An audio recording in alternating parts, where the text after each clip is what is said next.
You ask Tiger to calculate. This deals with linear inequalities with one unknown. The final result is x greater than 2. Let's solve it step by step. Group all constants on the right side of the inequality. Add 25 to both sides.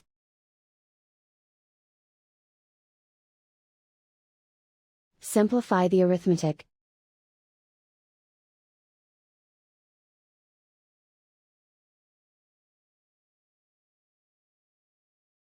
Isolate the x.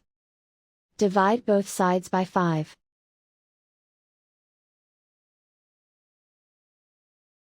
Simplify the fraction.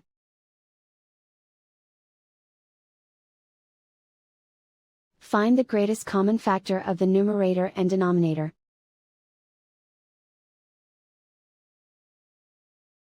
Factor out and cancel the greatest common factor.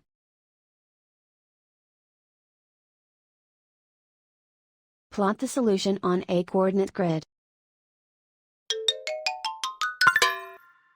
And so the final result is x greater than 2.